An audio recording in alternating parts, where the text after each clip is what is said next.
This video sponsored by SPO digital marketing. Hello friends, நீங்கள் யாரோ வீட்டில் இருந்து ஒர்க் பண்ணுற மாதிரி இன்ட்ரெஸ்ட் இருந்தால் எனக்கு மெசேஜ் பண்ணுங்கள், கால் பண்ணுங்கள். நான் உங்களுக்கு ஃபுல் டீட்டெயில் சொல்கிறேன். மாதம் ஒரு 10,000லேருந்து 15,000 வரையும் நான் சம்பாதிக்கிறது நான் எப்படின்னு உங்களுக்கு ஃபுல்லாகவே சொல்லித்தரேன். அதை மட்டும் கொஞ்சம் ஃபாலோ பண்ணிங்கன்னா நான் உங்களுக்கு நல்ல இன்கம் எடுக்க வைக்கிறேன். வீட்டில் இருந்து நீங்கள் ஒரு 20K வரையும் ஏர்ன் பண்ணலாம் ஃப்ரெண்ட்ஸ். ஸ்கிப் பண்ணாதீங்க, பெரிய தப்பு. தினம் 300 ரூபாய் சம்பாதிக்க அரிய வாய்ப்பு. இன்ஸ்டாகிராம், ஃபேஸ்புக் பயன்படுத்த தெரிந்தால் போதும். Content post and content publishing மூலமா தினம் 300 ரூபாய் சம்பாதிக்கலாம். இந்த வேலை செய்ய 5 நிமிடம் போதும். Work training support, group communication support, all language customer live chat support. முக்கியமா சொந்தமா ஒரு பிசினஸ் ஸ்டார்ட் பண்ற அளவுக்கு உங்களால கற்றுக்கொள்ளவும் முடியும், சம்பாதிக்கவும் முடியும். இந்த வேலை வாய்ப்பு வழங்குவது 5 வருடத்திற்கு மேல ரன் ஆகிட்டு இருக்க நம்ம தமிழ்நாட்டு company school of business organisation private limited. மேலும் விவரங்களுக்கு டிஸ்கிரிப்ஷன்ல கொடுத்திருக்க நம்பருக்கு வாட்ஸ்அப் பண்ணுங்க. ஹலோ ஃப்ரெண்ட்ஸ், ஆல்ரெடி 6th அளவீட்டியலில் ஃபஸ்ட்டு பார்ட் ஃபுல்லாகவே கம்ப்ளீட் பண்ணியாச்சு. இதோட செகண்ட் பார்ட் இந்த வீடியோவில் பாருங்கள். இதில் மேக்ஸிமம் முடிச்சிடலாம். ஃபுல்லாகவே பாருங்கள், ஓகேவா ஃப்ரெண்ட்ஸ்? உங்கள் ஃப்ரெண்டுக்கு ஷேர் பண்ணுங்கள், ஓகேவா ஃப்ரெண்ட்ஸ்? இடமாறு தோற்றப்பிழை. கீழ்நோக்கி செங்குத்தாக பார்ப்பதன் மூலம் எவை தவிர்க்கலாம்னு கேட்பாங்க. ஆப்ஷனில் இடமாறு தோற்றப்பிழையை தவிர்க்கலாம். நிறை. ஒரு பொருளின் உள்ள பருப்பொருட்களின் அளவே நிறை.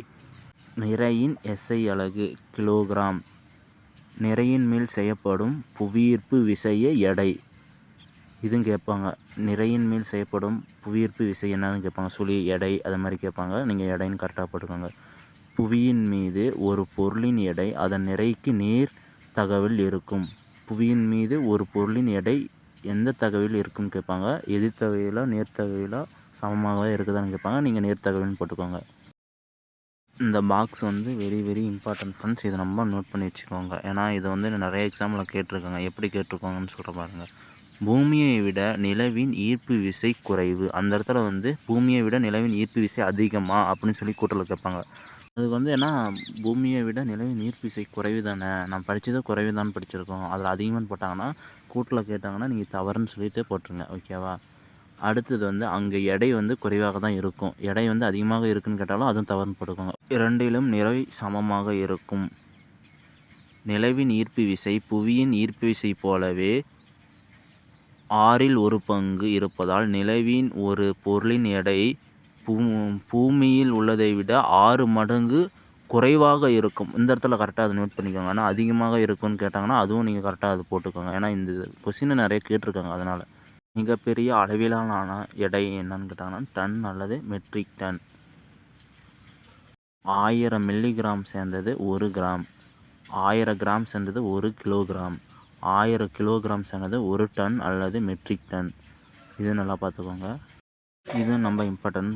பொது தராசு, மின்னணு தராசு, இதை நல்லா படிச்சுக்கோங்க. பொருளின் நிறையை அளவிட பயன்படுவது பொது தராசு. தெரிந்த நிலையான நிறையோடு தெரியாத ஒரு பொருளின் நிறையை ஒப்பிடுவதன் மூலம் அந்த பொருளின் நிறையை படித்தர நிறை. மின்னணு தராசு துல்லிய எடையை கணக்கிட பயன்படுவது. ஆய்வகங்களில் பல சோதனை செய்வதற்கும் பயன்படுவது. வேதியியல் பொருட்களின் எடையை மிகவும் துல்லியமாக அளவிடுவதற்கும் பயன்படுவது மின்னணு தராசு. முற்காலத்தின் மக்கள் பகல் நேரத்தை கணக்கிட பயன்படும் கடிகாரம் மணல் கடிகாரம், சூரிய கடிகாரம்.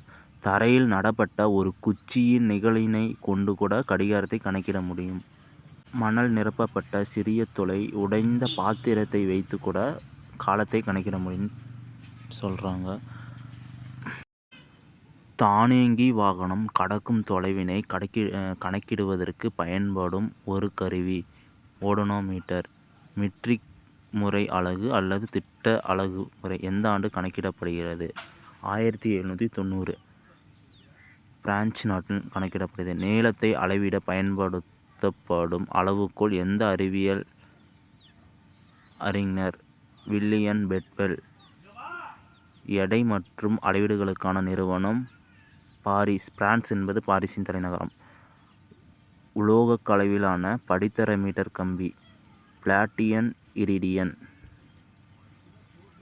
தேசிய இயற்பியல் ஆய்வகம் டெல்லியில் அமைந்துள்ளது. உலோக கலவையால் ஆன ஒரு உலோகத் தட்டின் நிறையின் சமமான பிளாட்டினம் இரிடியம். ஓகே ஃப்ரெண்ட்ஸ், ஒரு வழியே நம்ம அந்த லெசனை வந்து கம்ப்ளீட் பண்ணியாச்சு. அடுத்த டாபிக் வந்து நம்ம சேனல் லைக் பண்ணுங்கள், ஷேர் பண்ணுங்கள், ஃப்ரெண்டுக்கு வந்து நீங்கள் அனுப்புங்க. நம்ம யூஸ்ஃபுல்லாக தான் இருக்கும். ஒரு லெசன் ஃபுல்லாகவே நோட்ஸ் பண்ணி எடுத்துக்கோங்க. இது படித்தா போதும், இதுலேருந்து நமக்கு கொஸ்டின் வந்துடும். வேறு எதுவுமே படிக்க தேவை.